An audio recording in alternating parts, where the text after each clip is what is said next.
Baseball isn't just numbers, numbers, numbers. This game is not being played on computers. You don't do that with a bunch of statistical gimmicks. You don't put a team together with a computer. We're talking weighted runs created plus, expected WOBA, his sweet spot rate, defensive runs above average, average exit velocity, barrel rate, xFIP, BABIP, SIERA. We are above replacement radio. And welcome to Above Replacement Radio, where we're talking baseball kind of whenever. I'm your host, Chris Gianta. Over there on the other side of the screen is Daniel Curran. How you doing, Daniel? Chris, I'm doing very well today. We have a round plus worth of postseason games to go over. It's been a while since the last time we talked. I don't know if this is an observation unique to this year, or at least more stand out this year, but a lot of good pitching. A lot of really good pitching to talk about so far in the postseason. Yeah, I think the Boomers are happy with this postseason, and 100%. A lot of bunting. Yeah, I'm for not better saying, for worse. Sometimes it's worked, sometimes it absolutely has not. Yeah, I'm not saying that to insult the quality of the play in this postseason at all, because that's not what I'm doing. It's just lots of third time through the order pitching when I didn't expect it at certain points. If you told me that Cam Schlittler was going to go 8 innings before he actually did, I would have called you crazy, especially in a winner-take-all game when the stakes were at its highest. But, he went 8 innings, Scuba went over 7 innings, Crochet went over 7 innings. Those guys made sense for sure, but even then, usually leashes are a little bit shorter in the postseason, but in some cases, some of them were. Yeah, some of them were definitely longer, but not that we're gonna get into it right away, but seeing Gavin Williams out there in the 7th inning was kind of a shocker to me. Yeah. But yeah, lots of very good pitching, I would agree.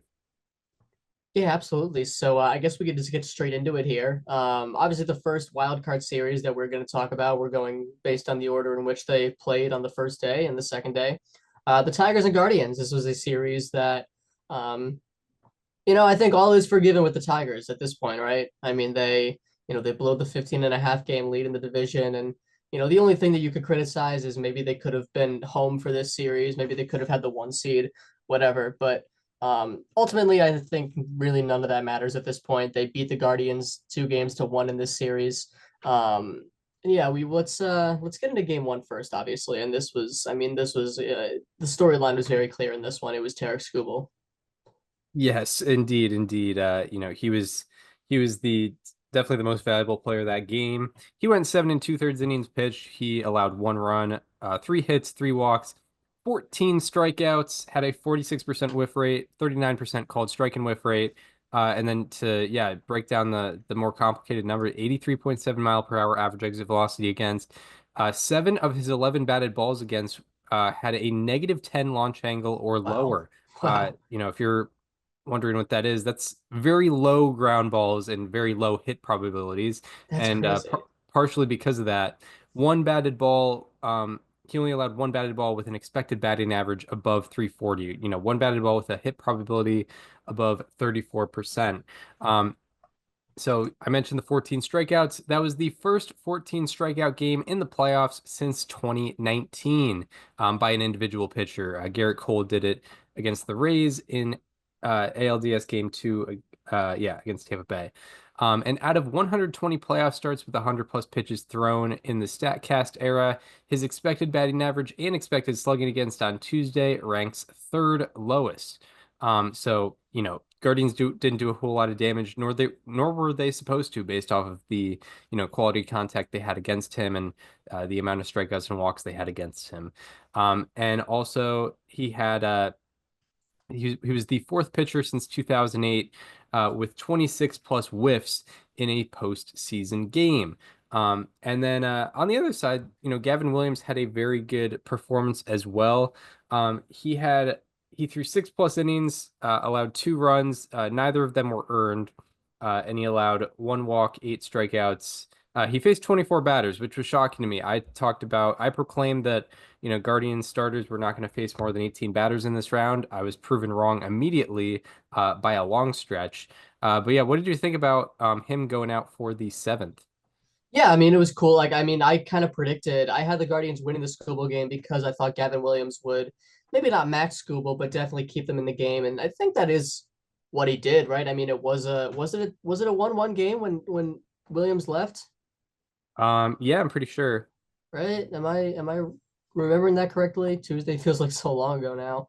Yeah, Um, yeah, it was 1-1, and then I think there were second and third with one he of did get the those. loss though, right? Maybe. Yeah. But yeah, I mean, he did, Gavin Williams clearly did enough to keep them in the game, like objectively.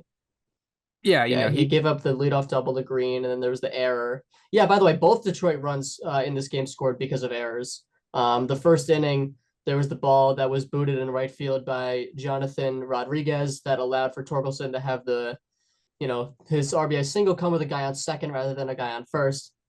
And then in the seventh inning, there was also an error. I forget exactly what it was, but it ultimately, yeah, no earned runs for Cleveland in this game. Yeah, no earned runs. I will say, I think like this could be a potential victory for the people defending polling starters, I guess. Not that, obviously Williams still didn't end up allowing an earned run, but he did allow that leadoff double to Green in the seventh inning that Mhm. allowed that eventually scored, even if it was unearned, that guy did get on. Williams did have a 489 slugging against and 815 OPS against in the third time through the order during the regular season.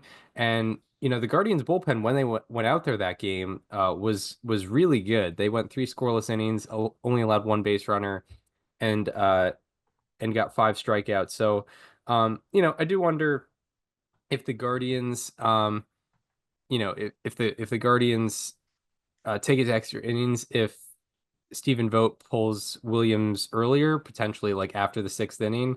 But that is something like because it's the argument against that is obviously he was rolling, and that's the argument against any time you pull someone. But yeah, there's a reason why you take kind of precaution with that. Yeah, I want to go back to Scuba for a second because this was what really stood out the most to me. I know um, we're kind of jumping around here, but he's likely going to win his second consecutive Cy Young this year, and arguably this season was actually better than his last one. And I think a reason for that is because he made his changeup his primary pitch. Last year he threw his four seamer more than his changeup. This year he threw his changeup more than his four seam. His changeup usage was a season low 21% in this game.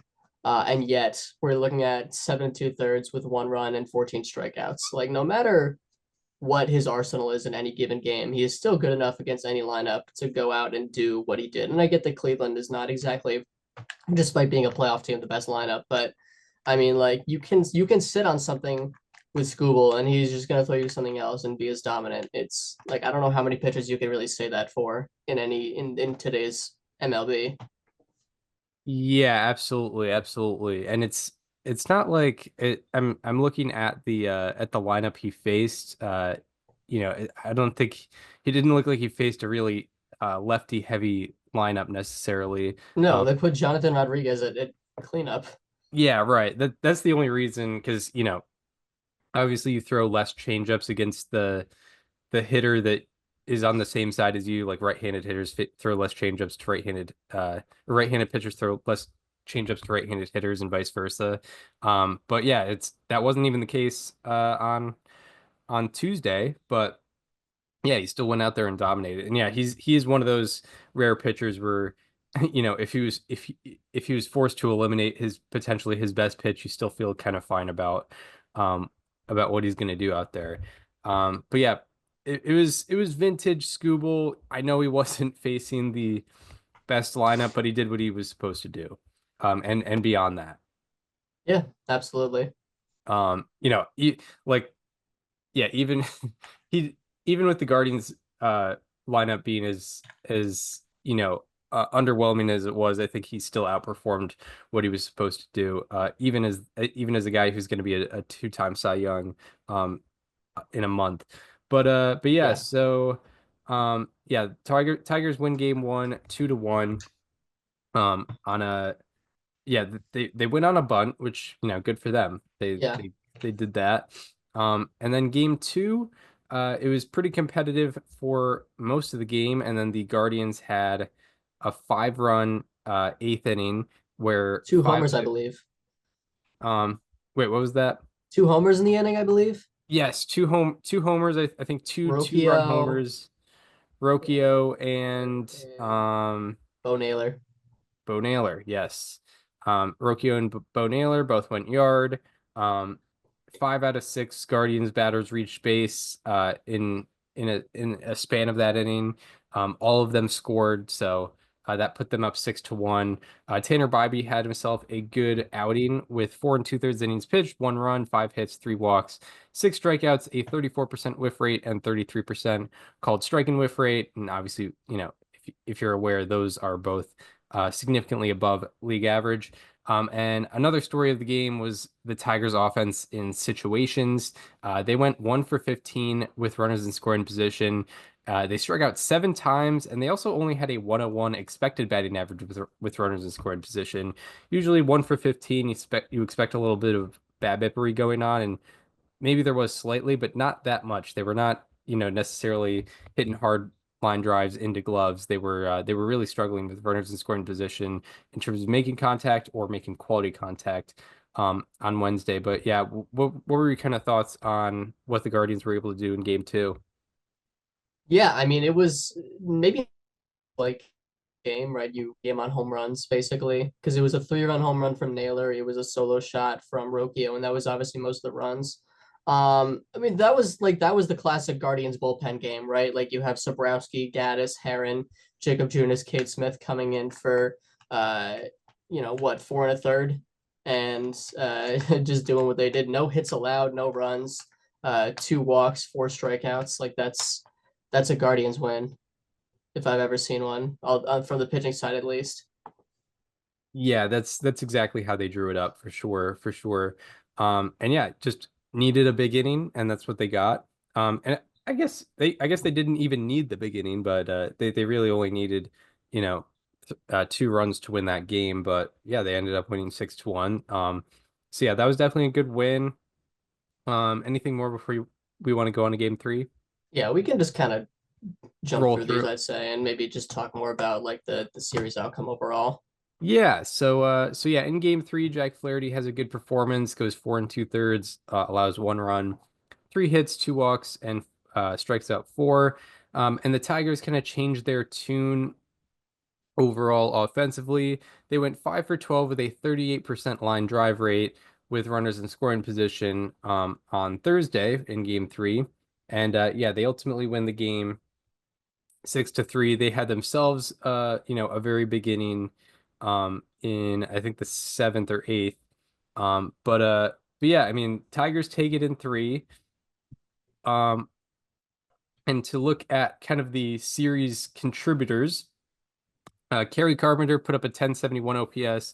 Javier Baez put up a 1000 OPS. Riley Green was at a 962. George Valera of the Cleveland Guardians put up an 1143 OPS. Tyler Holton out of the Tigers bullpen went 3 1/3 scoreless, allowed 2 hits, no walks, no runs.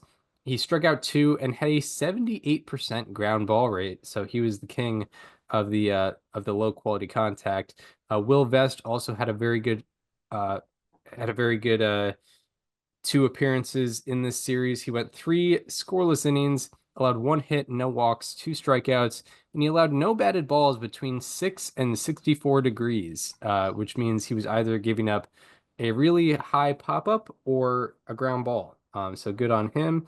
And then Cade Smith on the Guardians end was dominant as he usually is. He went 3 1/3 scoreless, no hits, 2 walks, 4 strikeouts, and a 67.3 mile per hour average exit velocity against league averages around usually 88. So that's really soft contact that he was allowing. But yeah, what were your kind of thoughts on how this all went down?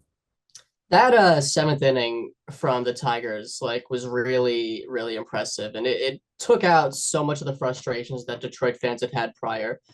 They were 2 for 23 with runners in scoring position in the first two games, and in that inning alone, they had 4 hits with runners in scoring position. So it took, one inning to double their runners in scoring position hits total.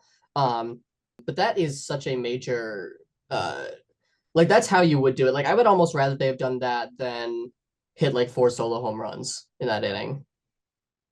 Right. Yeah, I get what you're saying. And yeah, they just kind of and I know that at least three of them were, hard line drives. There's a Mhm. 90 There's a yeah, when Seal Perez hits a 91.5 mph, 19-degree, 450 expected batting average single. Spencer Torkelson, hits an 870 expected batting average line drive single. Riley Green hits one 94.6 miles per hour with a 780 expected batting average. So, yeah, it was all it was mostly line drives in that seventh inning, and that's ultimately what gave them that rally and helped win them that game.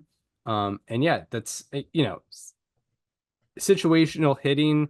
It over the long term, usually the good teams have good usually the good non-situational hitting teams are also good in at situational hitting and vice versa. But in the playoffs, if you just crazy outperform in situational hitting, Mhm. you can steal some games. Absolutely. And anyone's capable of doing that. Yeah, yeah, totally, totally. So good on the Tigers for taking advantage. But yeah, anything more on this series? No, let's move on to Padres and Cubs. Yes, the Padres and Cubs renewed the the fire 41. that Yeah. developed in 1984, and played three competitive games. It was fun to watch for sure. All low scoring, and ultimately the Cubs came out on top. Shout out to you, correctly predicting Cubs in three. Yes. And Nick Pivetta went 5 innings. He allowed 2 runs, 2 home runs, no walks, 9 strikeouts, and a 36% whiff rate. I actually wanted to, I didn't know how, but I wanted to see if, like, what the wind factor was on Carson Kelly's home run, Yeah. because I did talk about that the wind was blowing out on Tuesday, and that could affect Nick Pivetta, who had a 33% fly ball rate. And Carson Kelly's home run was barely out of the stadium.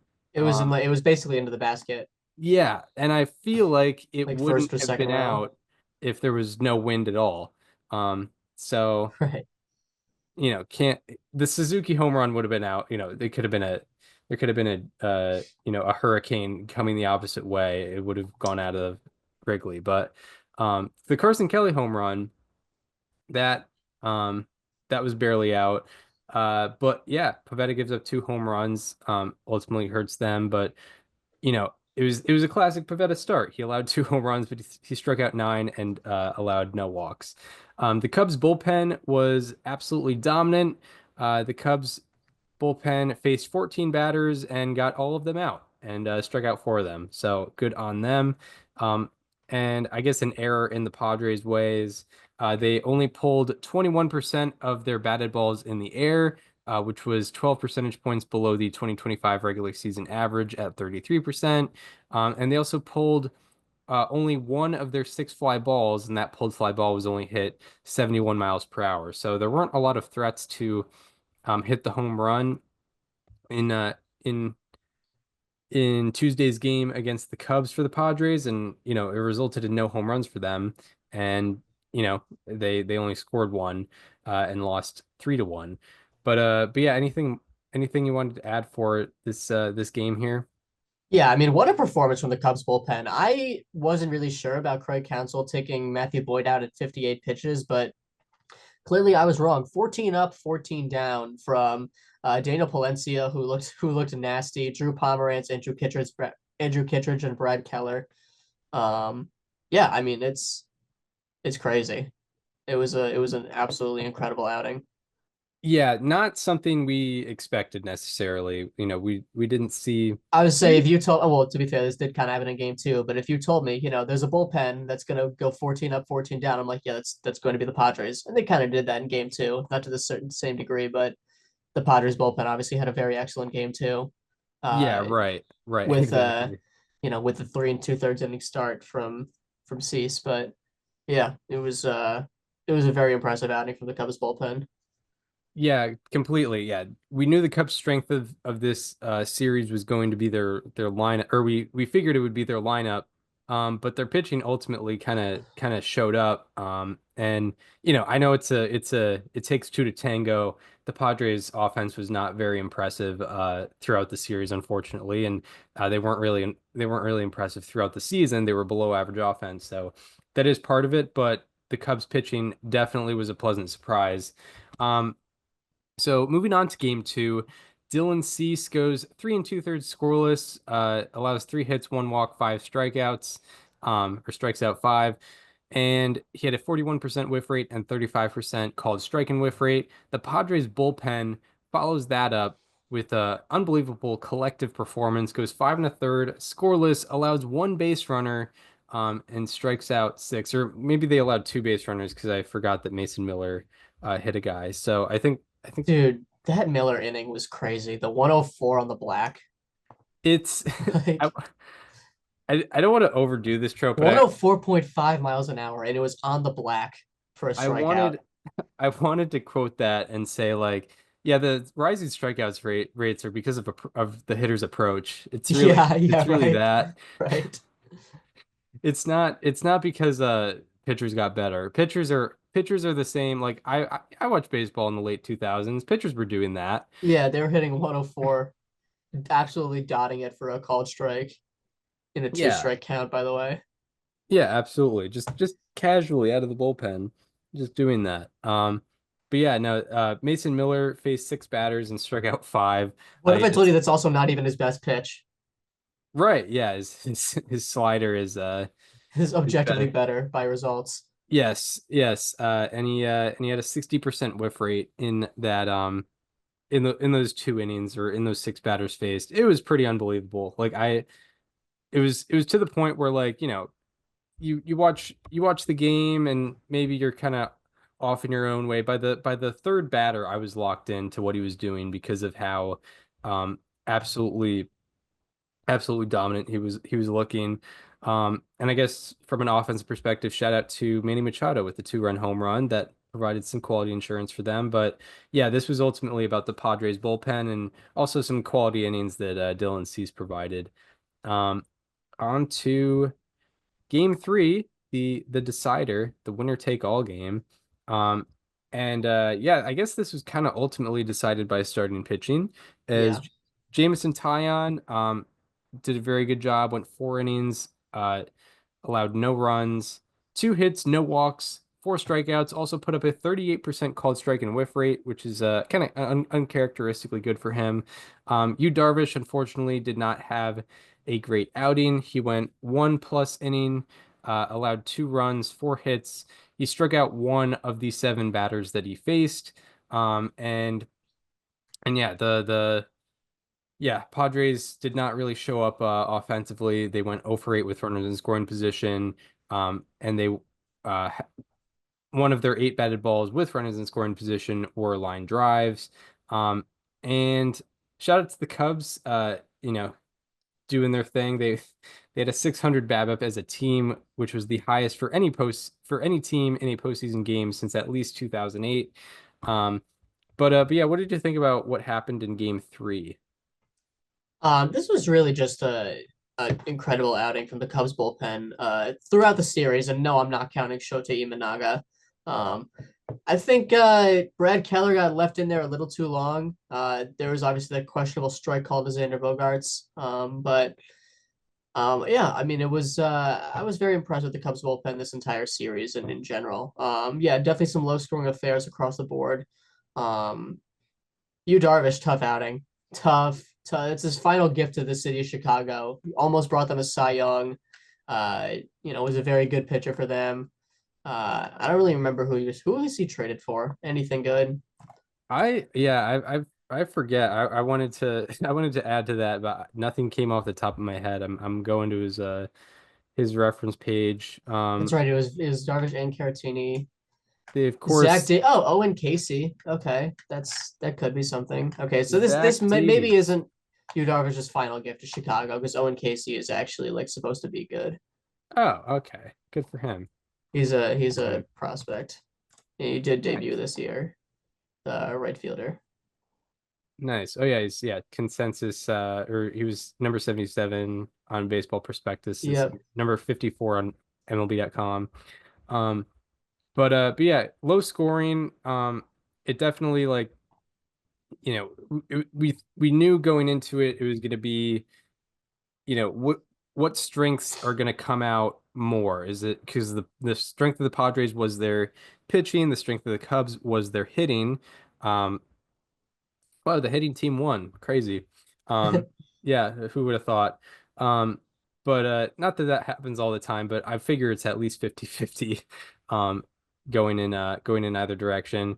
Um, yeah, and yeah, the Cubs pitching just showed up when it needed to. I guess they saved some of their runs allowed for yesterday, as they allowed what, 9 to the Brewers, but Yeah. Right. Right. To we be could fair, get. Cubs bullpen also pretty good in that game. Yeah, If you true. don't count Michael Soroka as a reliever. True, true. Um, but yeah, looking at the series as a whole, Carson Kelly uh provided a 1250 OPS for the Cubs. Michael Bush, I don't know, I don't know if I'd say player to watch, but potential breakout for the Cubs. Uh Yeah. Put up a 1200 OPS and a 30% barrel rate. Also homered yesterday. Against the Brewers. Seiya Suzuki provided a 1000 OPS and a 100.7 mile per hour average exit velocity. Jackson Merrill was really the only Padres hitter to show up all series, outside of the Machado home run. Merrill put up a 1253 OPS in that uh, in that series. Shout out Mason Miller, 9 batters faced, 8 strikeouts, 2 2/3 scoreless innings. That was pretty unbelievable to watch. I might maybe some random night in the winter, I might go back and watch Mason Miller's innings against the Cubs this past postseason.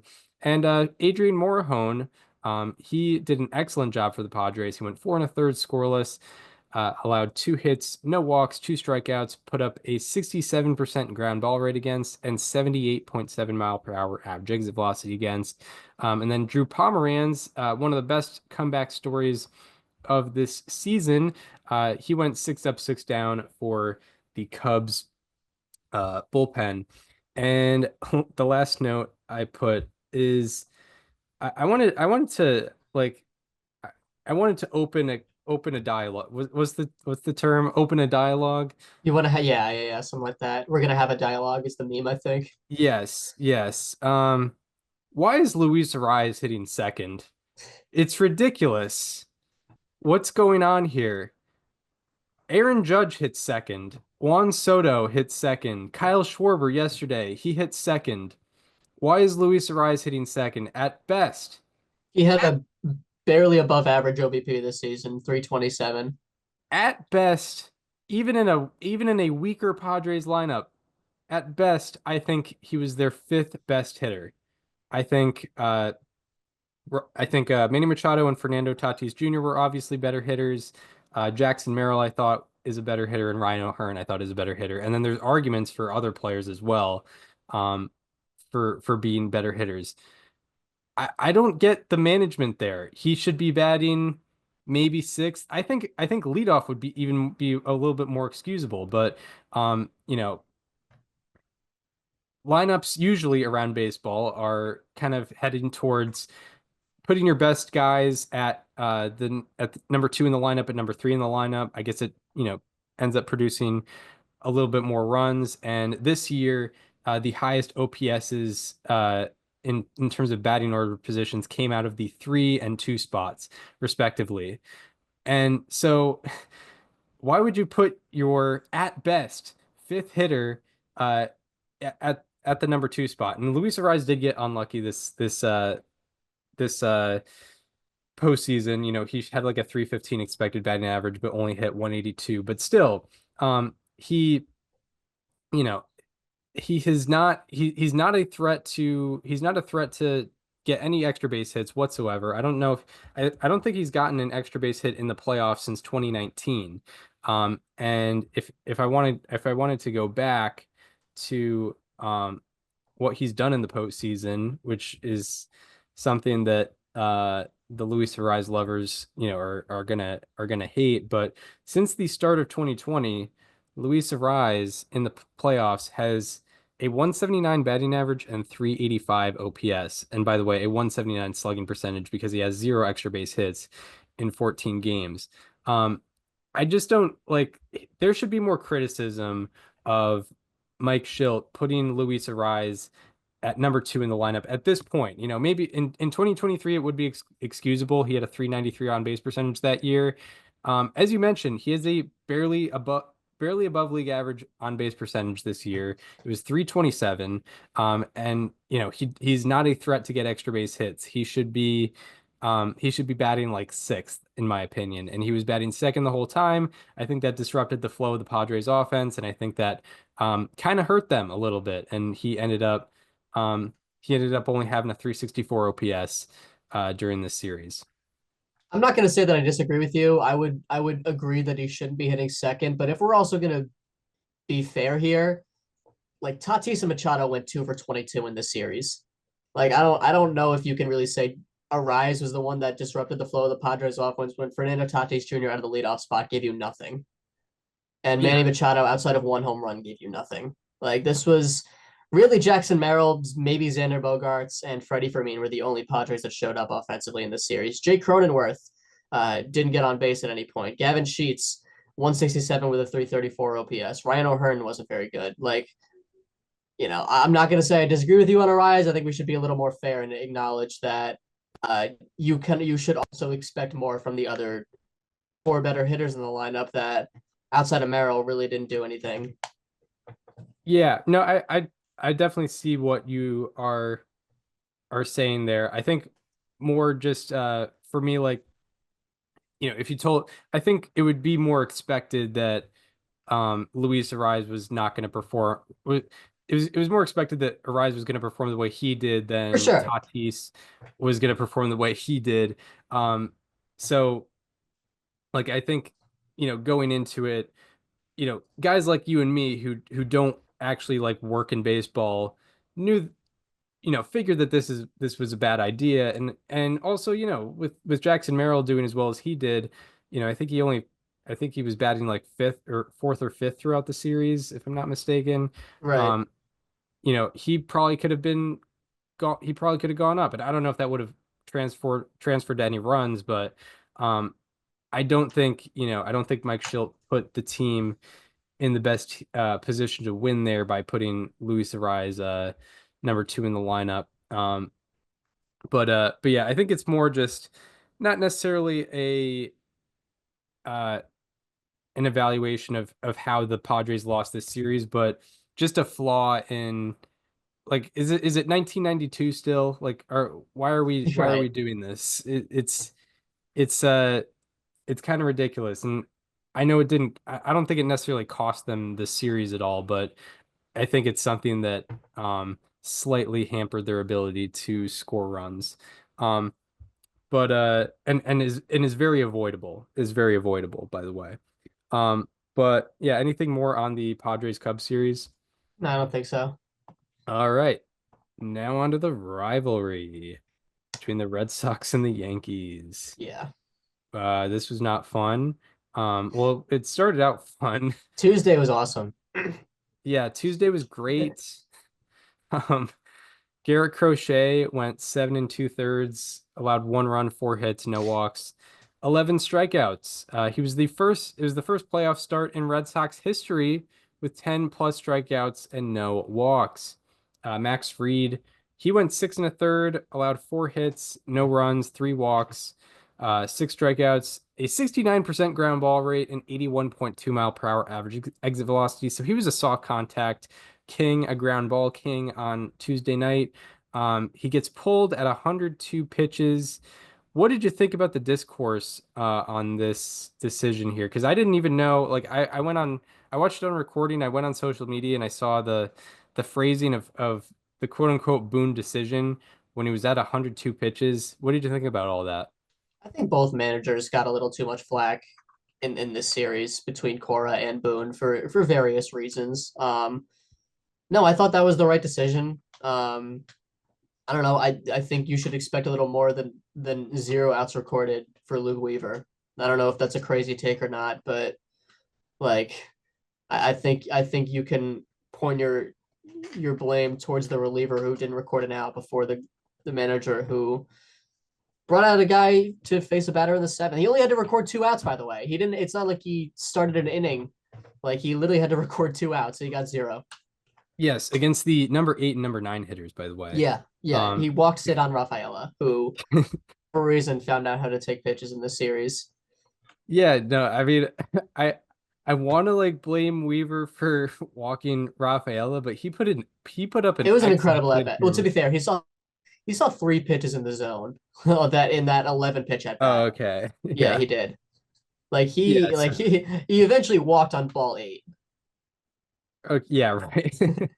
Like Um, but but yeah, so that's a situation where like, yeah, Aaron Boone did his job and Luke Weaver didn't. And I think, even if like I think Luke Weaver uh would even say that. I mean, it's your job to to get batters out. He did not. He walked Ceddanne Rafaela. He allowed a 650 expected batting average double to Nick Sogard. And he allowed a 600 expected batting average single to Masataka Yoshida. So the Red Sox, not only did he walk Rafaela, but the Red Sox were able to get good contact off of him in the next two batters. And yeah, Max Fried was at, by the way, 102 pitches. I think it's kind of standard to know that once a pitcher reaches triple digits, they're probably done. And also, how the Red Sox lineup worked out, they had all switch hitters and righties except for Jarren Duran in that starting lineup. And Fried had just faced Jarren Duran. That meant there were going to be 8 straight batters due up that were going to be hitting from the right side to face Max Fried. So even taking pitch count out of the equation, it's probably a good decision to put in a quality righty reliever, which Luke Weaver is. Unfortunately, he did not show that on Tuesday night, and yeah, the Red Sox took advantage. But yeah, I mean, yeah, wonderful performance by Crochet, wonderful performance by Fried.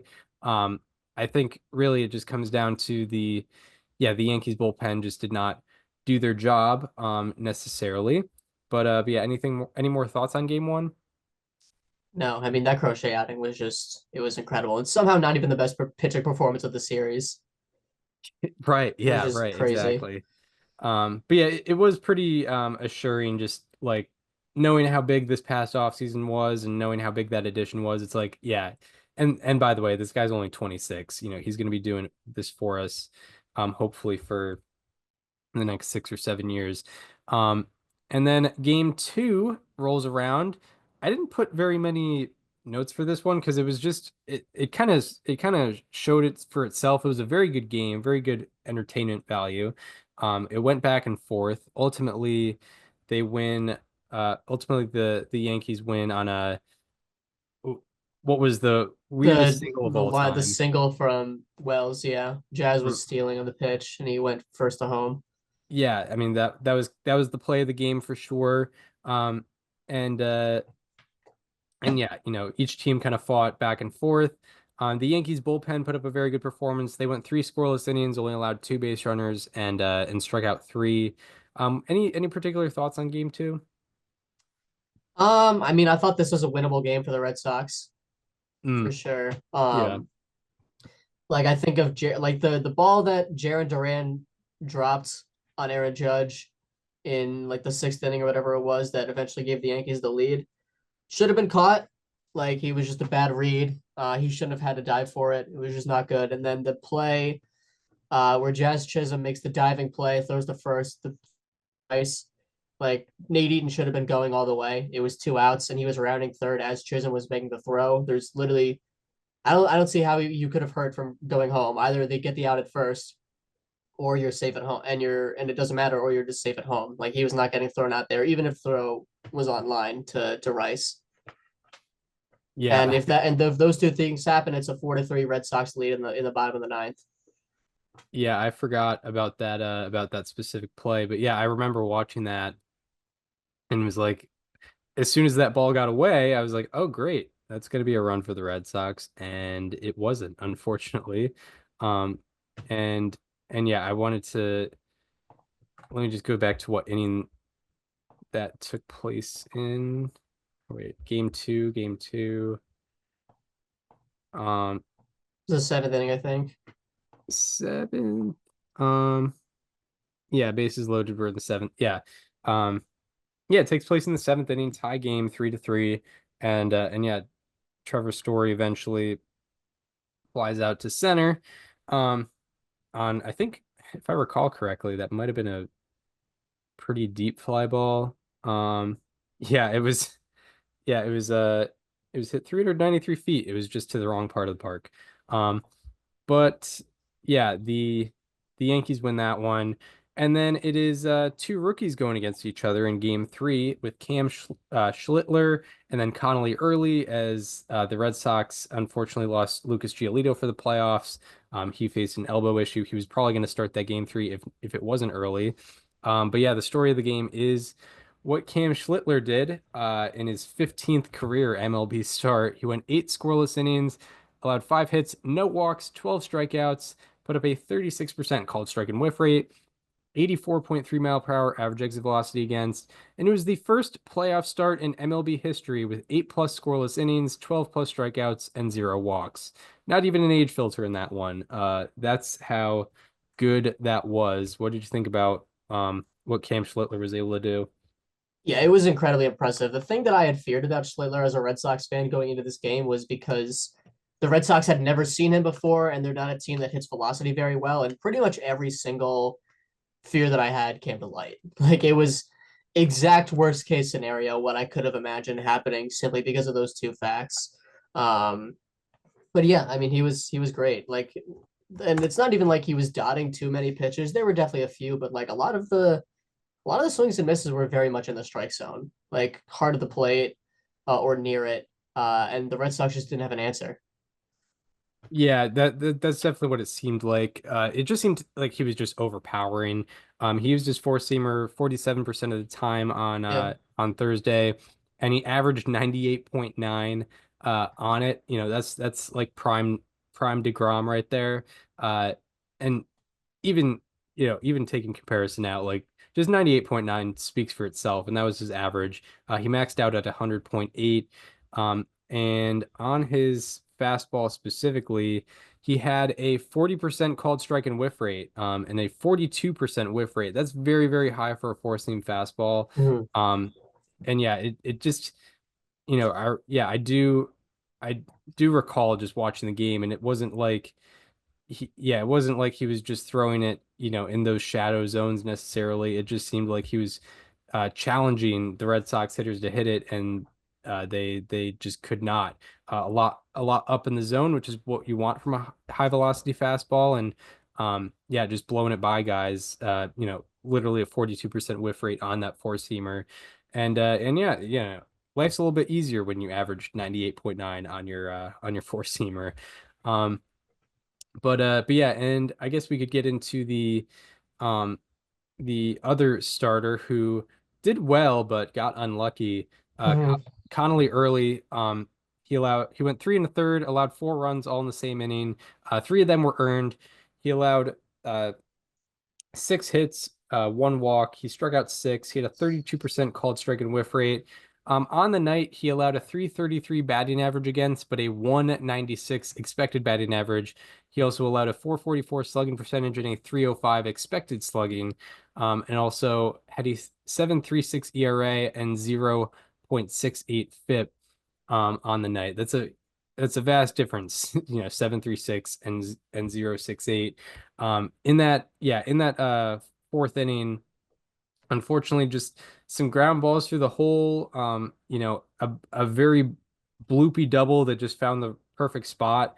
You could blame the Red Sox defense a little bit, but some of it was just sheer unfortunate baseball luck. Yeah, I mean, like, well, I mean, luck and also just bad defense. Like Yeah. the Bellinger double, should have been caught. Rafaela and Abreu both took back. Um, Not that this ended up mattering, but the Giancarlo Stanton double in the second inning that he thought was gone and was like looking to his dugout. Like Jaron Duran was jogging to that ball, and despite Giancarlo literally taking 12 seconds to get from home to second, Duran couldn't throw him out. Yeah. Like that's from that moment I knew the game was kind of cooked. Like if that was because like I mean you think of 2021, like Giancarlo Stanton did the same thing and we were able to laugh at him because it was only a single. Like letting him get away with that was to me like a sign that things weren't going to go well in this game, even if that run didn't end up scoring.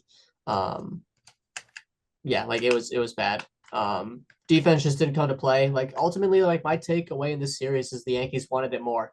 Like the Red Sox, a lot of their shortcomings, I look at them and not necessarily other than Schlittler. Like I look at the Red Sox shortcomings as like they just didn't want it that bad. Like between the Duran drop, the Kyle Hudson non-send, Duran jogging for that ball, the defense in the fourth inning, like ultimately this was on them.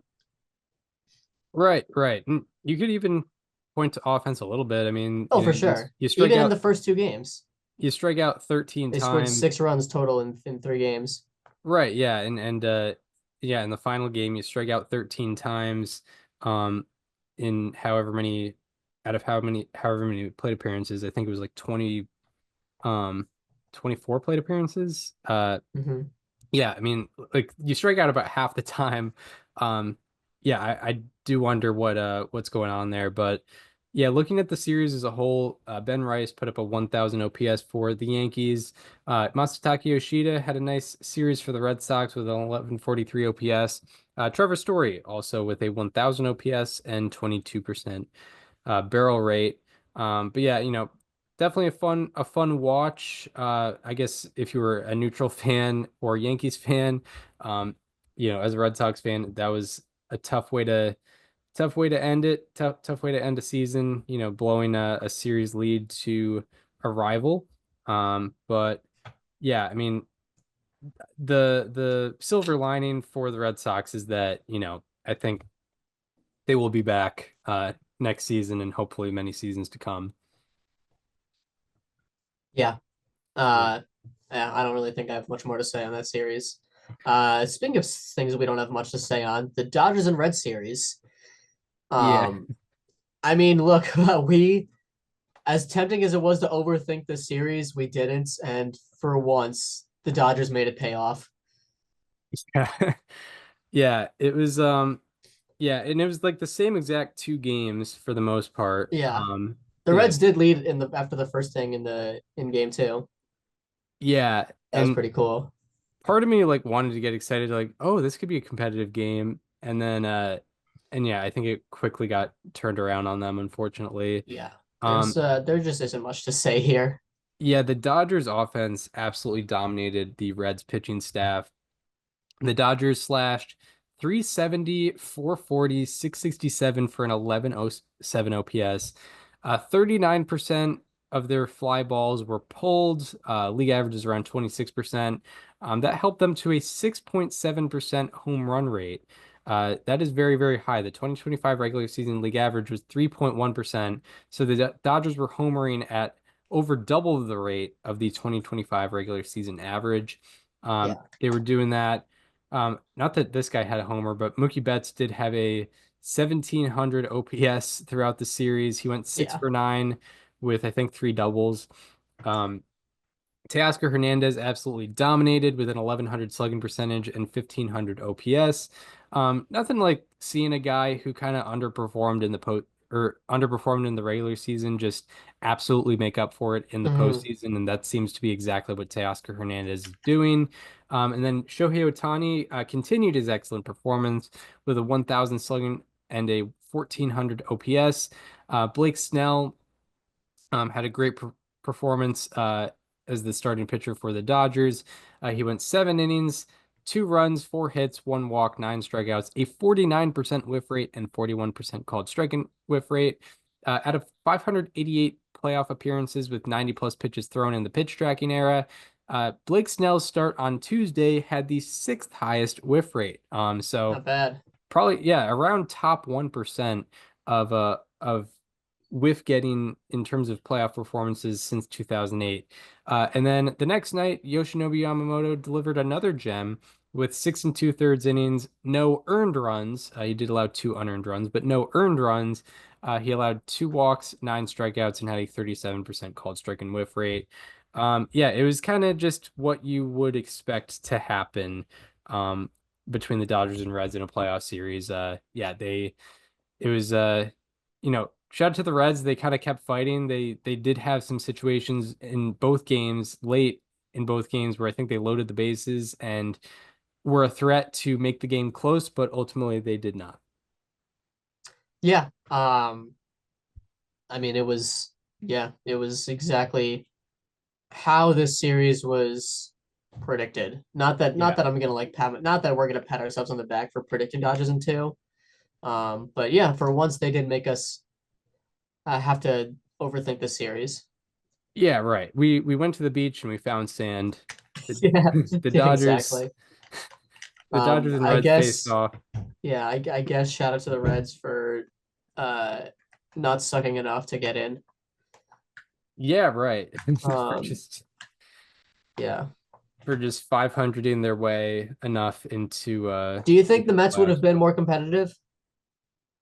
That's a good question because Because they I did mean, play terribly. Like you have to factor in. I mean, I know that if there's anything that, especially the Tigers Guardians series taught us, it's that momentum going into the playoffs genuinely does not mean a single thing. Um, but so it's hard to say like, oh well, the Mets played bad down the stretch. They would have been playing bad in the playoffs too. But like, I don't know who would they have had start. yeah, right. That is my thing is like the one thing I would have the Reds over the Mets in is starting pitching, and the Reds starting pitching just got throttled. So like I can't imagine the Mets starting pitching would have done any better. Maybe, they would have lost, 10-8 instead of 10-5, Yep. or, 8-7 instead of 8-4. But um it's hard with how the Dodgers perform to see that series going any differently um with the Mets. And I'm someone who really advocated, like, I wanted to see the Mets in the playoffs, but Yeah. yeah, the Dodgers are just that good, and we saw that a little bit yesterday as well. Um, but yeah, anything more before we get into The what's current happening now? series, no. All right. Yeah, let's do it. Yeah, so yeah, we've already had a few of these games, or yeah, I mean all All the these game ones. all the game ones have happened. The American League is playing today as of this recording. They're going to be playing their game twos. But yeah, we'll start off with the Cubs and the Brewers. A nice little Midwest rivalry going on. The season series, the Cubs won the season series 7-6 and uh, outscored the Cubs 60-56. Yeah, what did and yeah, I mean, we could get into what happened in game one. Yeah, this one was over very quickly. Despite the Michael Busch home run in the first inning to lead off the game was pretty much over in the first. The Brewers scored 6 runs, 9 runs total in the game without a home run. A 448 BABIP for the Brewers, a 368 expected batting average throughout the game, which was tied for the 8th highest in any playoff game for a team since 2015. Brewers also put up a 51.7% sweet spot rate. I think the bigger, well, not the bigger story, but definitely part of the part of this game, unfortunately for the Brewers, was that Jackson Chorio left with a hamstring injury. He's getting an MRI done, so TBD on that. But yeah, I mean, before leaving with an injury, he did go 3 for 3 in the first 2 innings. I believe he became the first player in postseason history with 3 hits in the first 2 innings of the game. Oh, well, Um, that's fun. But I Bryce like that. Terang out of the 2 spot had 2 hits. William Contreras had 2 hits. Yeah, it was just an incredible game all around for the Brewers. They started the game out with 3 doubles in a row. Yeah, like it was just, you might if you're a casual baseball fan, you might look at the Brewers and be like, how did this team win 97 games and get the 1 seed? And if you watch those first 2 innings, you'd be like, oh, that's it. That's what they did. Yeah, that's what they did. They pretty much did that all year.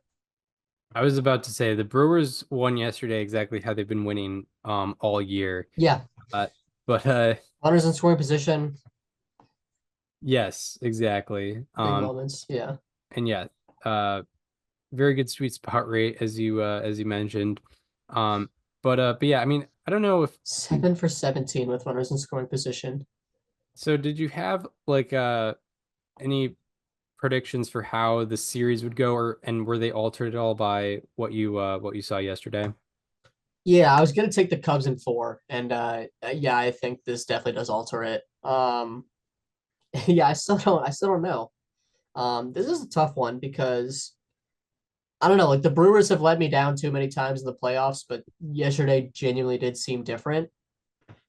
I believe it was their first game 1 win in a series since the um what was it, the 2018 NLCS?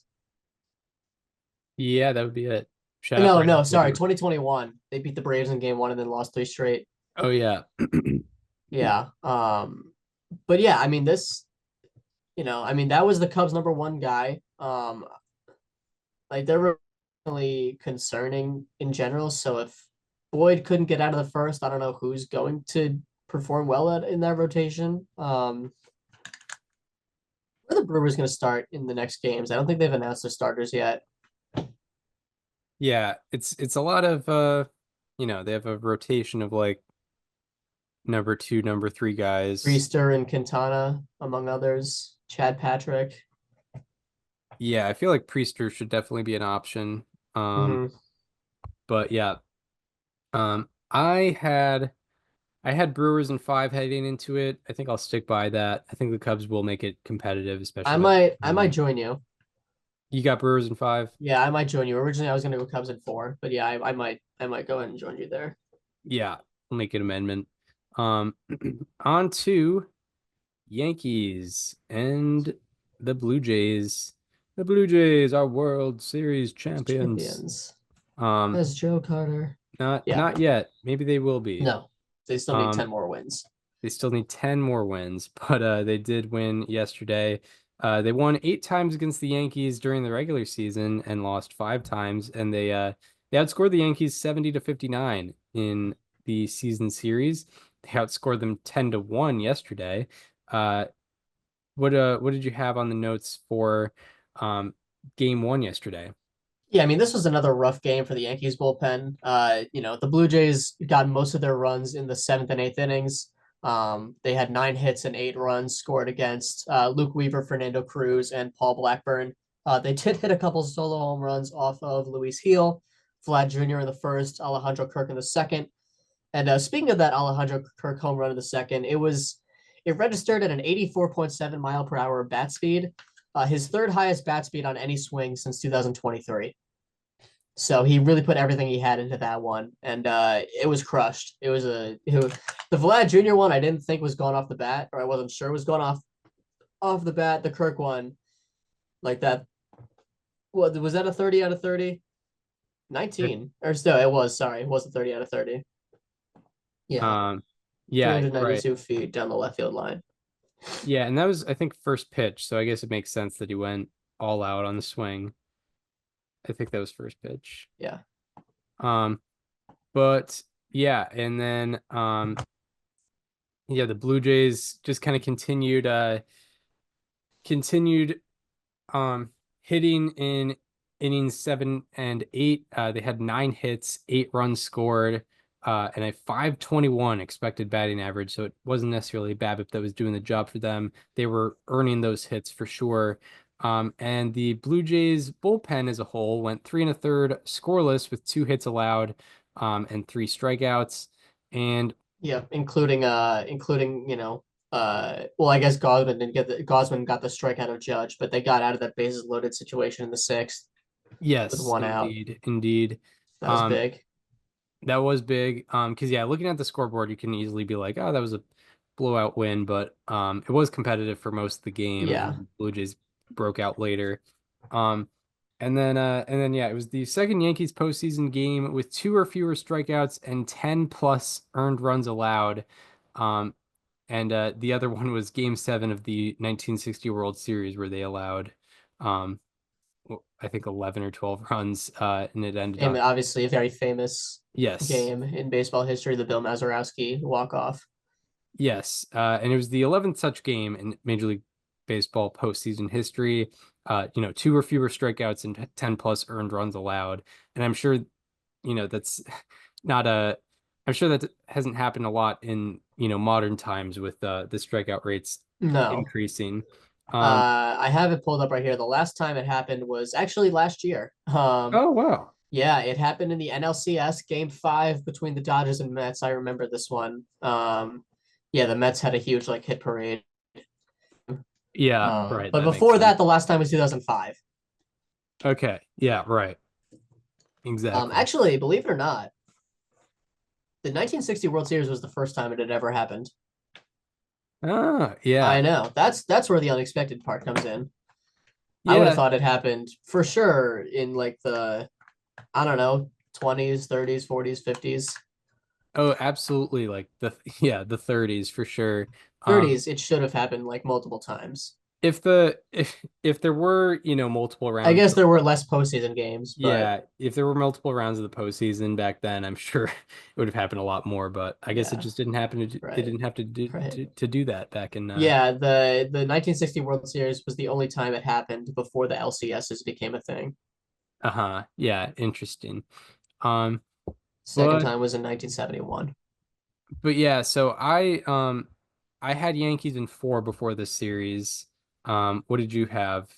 I had Blue Jays in 5. I will stay there. I mean, obviously this was a pitching mismatch. Not that Luis Heel was the reason they lost this game. Like I know that he didn't pitch particularly well, but they could have won despite that outing. But obviously, you're getting Max Fried versus Trey Savage. I like Trey Savage, but I definitely like that Max Fried is going for the Yankees, and then it's Bieber versus Rodon game 3.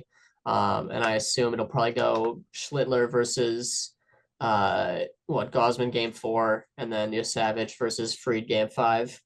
So I'll still take Blue Jays in 5, given the pitching matchups.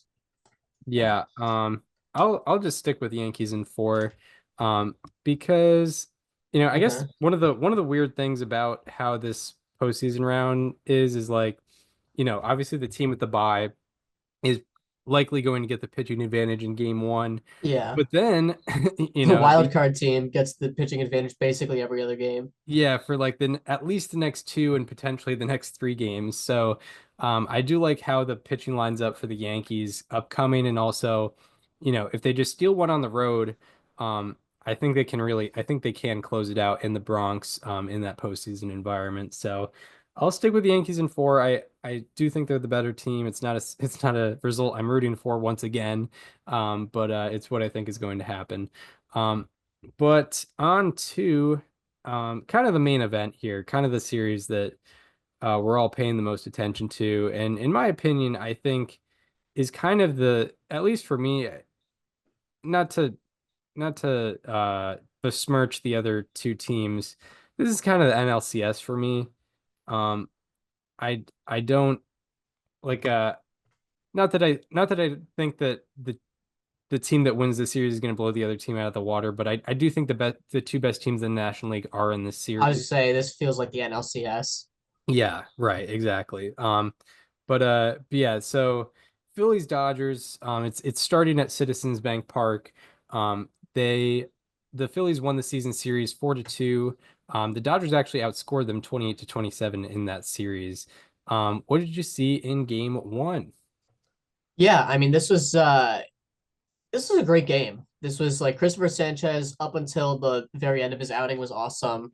Shohei Ohtani outside of that one inning was awesome.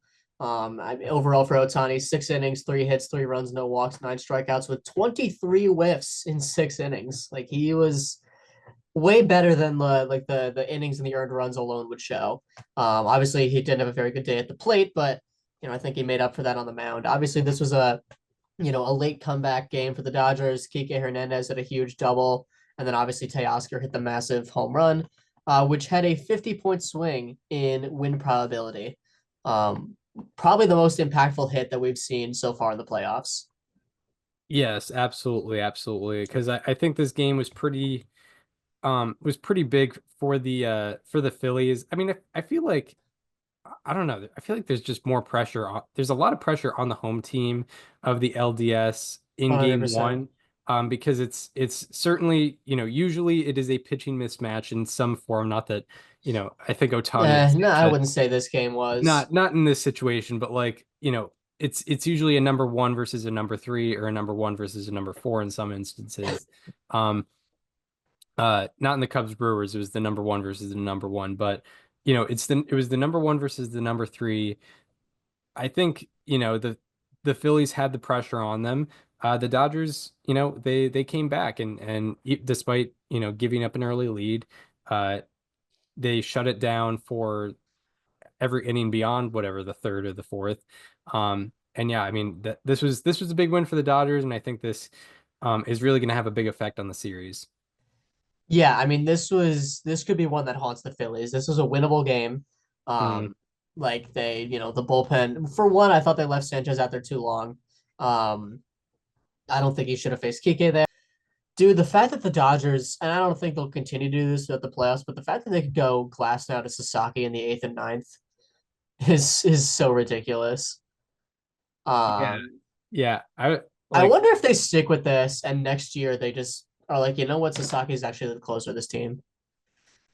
yeah, right. Because it's not like you can be like, oh, we're paying this much for a closer. It's like, No, no, exactly. It's like yeah, you're really not. we're paying, like $2 million to our closer, I don't which think they will do that ultimately. I think they're gonna keep Tanner Scott as the closer because they did pay him like a closer, but um I don't know. I think it's something to consider because he is nasty. He looked like the guy that was that was advertised through for years, not just this offseason. Like 10 like he was hitting 101, his splitter was moving, like it was everything.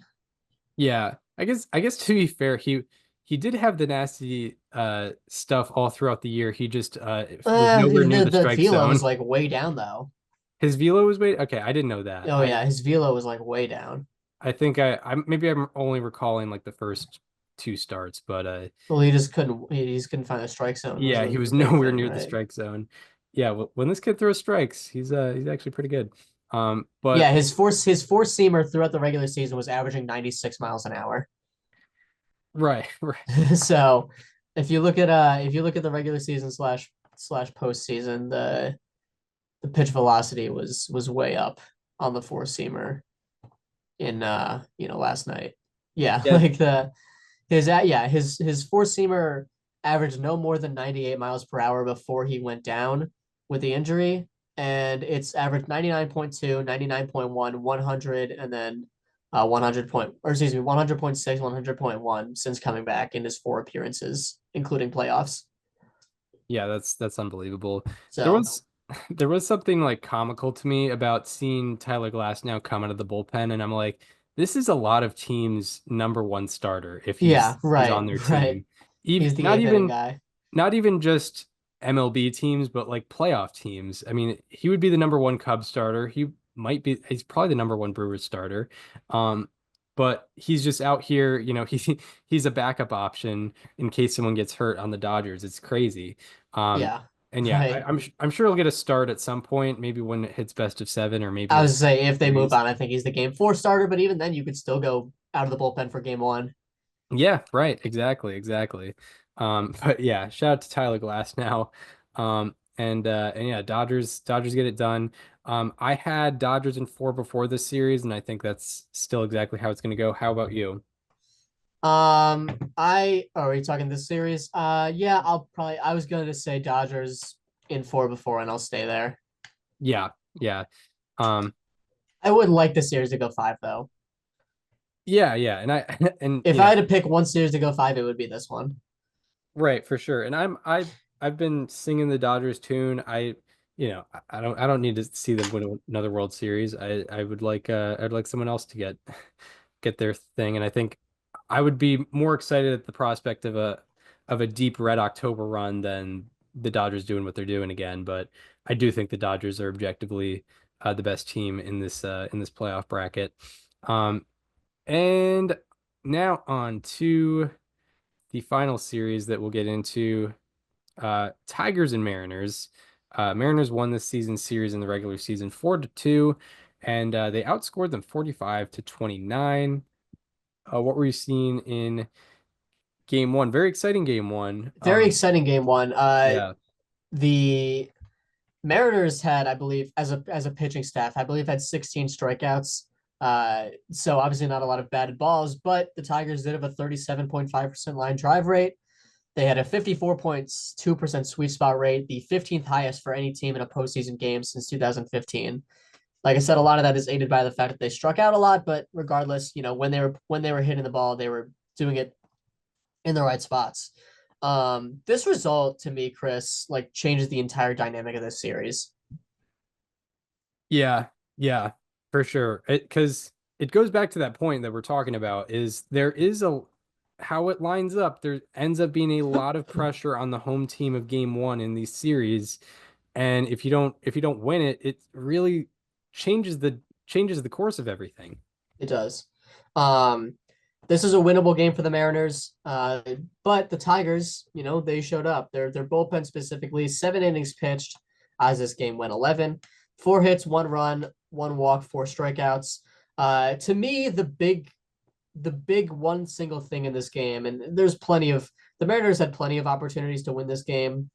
There's plenty of blame to go around, but if you had to pick one thing, I just don't understand why Dan Wilson had George Kirby face Kerry Carpenter as a third time in this game.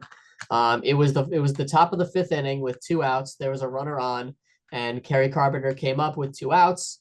Um, this is where I would have pulled George Kirby and put in a lefty to face Kerry, because coming into this game, Kerry was 4 for 8 against Kirby with 4 home runs. And Kirby, the third time through the order throughout the year, is a 310 average and 929 OPS. Like all of the numbers point to you need to take him out here. And what happened? He hit a home run. And if that doesn't happen, the game doesn't go to extras. It's a 2-0 Mariners win. So like that to me was just a very, and by the way, I only say these things when it's something that I'm thinking in the moment. Like obviously I'm not trying to play hindsight here. Of course it turned out to be the wrong decision. In the moment I was saying, "Oh, I really don't know about this matchup." And yeah, that was it. Yeah, and I will actually share the screen here because I want to show where this pitch was. Kerry Carpenter, shout out to him, just hitting one. You know, see He's pitch by the way number four. playing that high strike all night. And Kirby had been putting it there all night. Yeah. So, and it's not like obviously if Kerry Carpenter is hitting that, then I think he Right. sort of has Right. he has George Kirby's number a little bit. Yeah. Because, that was also thrown 97 miles per hour in that spot. Most hitters are not, A, getting to that, B, hitting it over the fence at a 112 mile per hour average exit velocity. That's a great piece of hitting by Kerry Carpenter for sure. But yeah, Kirby, objectively looking at it, probably shouldn't have been in that position. I did not know those numbers Mm. heading into the game, but that is certainly something that can be critiqued about Dan Wilson's managing there. Yeah. Um, yeah, I mean the Mariners lineup, Julio Rodriguez and Cal Raleigh went a combined 6 for 10. Everyone else went over 28. Wow. Yeah, Wow. yeah. And just like I talk about the Mariners having a lot of opportunities, and it was down to the very end. I want to share my screen real quick here, because Um, Cater Montero pitched the bottom of the 11th, with the top of the lineup coming up, and man, there are so many pitches here that I think the Mariners hitters want back. Uh, I'm sharing my screen right now. This was his pitch chart from the 11th inning. What happened was Julio Rodriguez singled and the other three were out. 58.3% of his pitches were uh, over the attack zone, the heart of the zone, basically, which means like, a strike 9 out of 10 times, maybe more. Like not much question about whether it's a strike or not. And the Mariners let him get away with throwing it there too many times. Simple as that. That 58.3% rate is the 22nd highest among the 5,099 times since 2008 where a pitcher has thrown at least 10 pitches in a postseason game. That's Um, crazy. yeah, but if you go back and watch that inning, like with Randy Arozarena, Cal Raleigh, and Josh Naylor's at bats, you can point to multiple pitches where it's like that's the one you should have hit. And they let him get away with doing that. It was just a bad inning. Julio Rodriguez did hit a single, but it was a 82-mile-per-hour ground out from Randy, a 65-mile-per-hour pop out from Cal, an 83-mile-per-hour ground out from Josh Naylor. Yeah, yeah. No, it's something, and yeah, it is disappointing on the Mariners lineup because yeah, this lineup we view as their best lineup, definitely since we've been doing the show, but like just a long time that we've seen a Mariners lineup as good as this one, but yeah, they did not come through on Saturday, unfortunately. No. Uh, but yeah, I mean, the Tigers win the matchup where they throw out their number 4 option and they face the Mariners number 1 option. And now they have Scooble going against them game 2, and then after that they head home. They host the Mariners. So lots of pressure on the Mariners here. Yeah, They're especially because now, yeah, like the pathway to advancing requires winning a game that Tarek Skubal pitches in. Yes, yes, which is obviously a very difficult thing to do. It's possible for sure, but because pitching matchups aren't everything in a specific game, but they do play a large factor, and it's gonna be difficult for sure. Um, so yeah, I mean, what were your predictions heading in, and have they been altered? Yeah, I mean, I think clearly they've been altered. I was originally going to go Mariners in four, um, but this changes so much. I might even switch to Tigers in four. Oh, Yeah. okay. How about Yeah. you? I had Mariners in 5 heading into it. I'm gonna hold out the faith. All right. I'm gonna say Mariners still win it in 5, although like yeah, my confidence level on it is a little bit lower, but I do think the Mariners, in my opinion, still are the best team in the Oh, American for League. sure. But like that changes so much, and they don't play that well on the road. Like, Yeah, for sure. Oh yeah. My view of it was they were gonna split um at T-Mobile. They were gonna split split in Detroit, and then the in Mariners will Detroit. win the Scooble game in game five. Yeah, and then they win in game 5, Guardian style, like the Guardians did um last year. The idea of them splitting at T-Mobile is definitely a little bit harder, but For sure. weird things happen. Scooble could go out there, he could throw 7 shutout innings, and the Tigers bullpen blows it. I'll just stick by it so that I can regret less if if things do change. But yeah, I'll go Mariners in 5. All Even right. even if they're at a disadvantage right now. But yeah, that shall do it for previews. Excited for more playoff baseball. I'm gonna Yeah. be I'm gonna be like I'm so conditioned to 3 or more games in a day that like 2 games is like, wait, what? Oh, come on. What? I'm so Nothing, nothing until 4 o'clock. That's ridiculous. I feel like an iPad kid. I'm so understimulated. Um, but but yeah, anything more before we wrap this up? No, I think that's it. It's been a very fun few days. Yeah, shout Yeah. out best wild card round ever. I think Oh, for sure. Not even close. Yeah. that's pretty safe to say. Not that the standard was very high before then, but Yes. not only great, not only 3-game series, but Three most elimination games games in one day. most games were pretty competitive all the way through. And I was reminded Yeah. I was reminded that yesterday when the Brewers won Right, 9-3, 9-3 and and then the had Blue a Jays won 10-1. I was like, oh wait, we haven't really had any of those games yet this postseason. So like, competitive games and even the 5-run game between the Guardians and Tigers, that those runs weren't scored until very, very late. Um, so yeah, like very competitive games.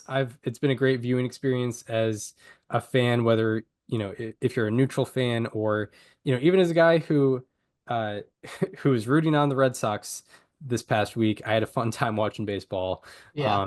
in general. So yeah, I think that shall do it for this installment of Above Replacement Radio. We hope you enjoyed this one. If you were listening on Apple Podcasts or Spotify and want to watch the conversation as it happens, go to the YouTube channel. It is called Above Replacement Radio. Check out the guest playlist. We've had Matt Brash on. Shout out to Matt Brash. He pitched a nice scoreless inning on Saturday night against the Tigers. Also, we've had Jeff Passan, Chris Rose, Sarah Langs, Mike Petriello, Foolish Bailey, Mark Simon 4 times, among many others. So feel free to check out the Above Replacement Radio YouTube channel and the guest playlist for all of that. Those interviews are all pretty evergreen as well. And yeah, if you want to follow us on social media, follow me on Twitter at Chris_Gianta. Follow Daniel on both Twitter and Instagram at Daniel_Curran, and follow the show Instagram at Above Replacement Radio for all the show needs. We hope you enjoyed this one, and we hope to see you next time, where we will be talking. We will be recapping the League Division Series and previewing the League Championship Series. See you then. This conversation is over.